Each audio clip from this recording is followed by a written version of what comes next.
Now, with this morning's announcement that Chase Bank, one of the mid-tier lenders in Kenya, will be in receivership for at least the next 12 months, the confidence crisis in Kenya's bank sector has escalated. The mid-tier lender had built a niche business right around serving SMEs. Confidence in the lender was shaken by a restatement of its 2015 results, which included a $6.8 million loss and a fourfold rise in insider loans to $129 million. Earlier on, I spoke to the chief executive of the Banks Association here in Kenya, Habil Olaka. He admitted governance is a concern in the sector. There's quite a bit of misinformation out there, especially from the social media. And what I've been trying to do is to try to get the right information out there to the banking public, especially given that the information is creating panic in the market. And therefore, the banking public acting on that information, which is one of the reasons why Chase Bank found itself where it is now. Let's talk about that in detail. When you say there's misinformation, what exactly are you referring to? You see, on the social media, there's quite a bit of information that is currently flying around, trying to link what has happened in the banking sector before to what has happened right now, and trying to show that some banks, because of that, are likely to be the next in line. I.e. the 1990s for example, bank crisis to the current one?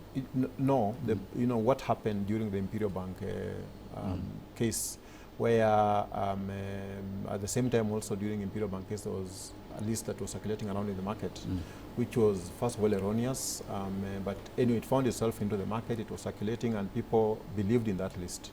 Now, similarly, right now what is happening is that people are trying to link that list and that institutions to what's happening currently, and saying that some specific institutions are likely to be the next in line. And that information is just false, because what has happened to the specific institutions is very unique to the institutions themselves, and you can go one by one, and it's not something that is systemic.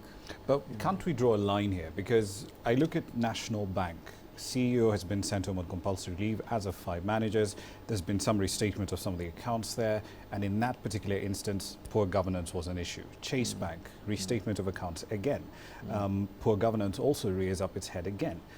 The same thing can be said about Imperial Bank. The CEO at the time clearly had an excessive amount of control or influence over the board and compromised oversight completely. Can't we say, based on these 3 incidents, that governance is a serious concern in the banking sector? I think governance, yes, is an issue.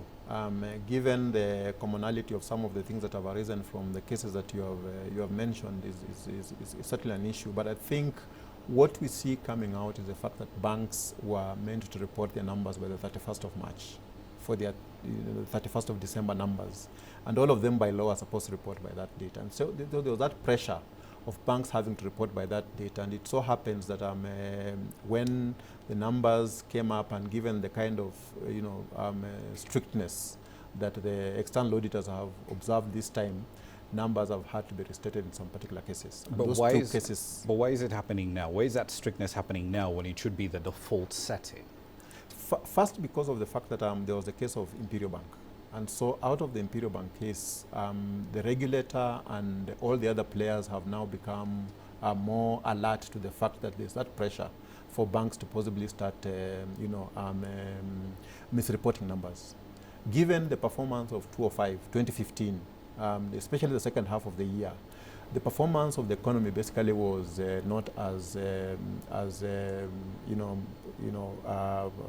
robust as would have been expected, and so that is expected to be seen in the performance of the banks.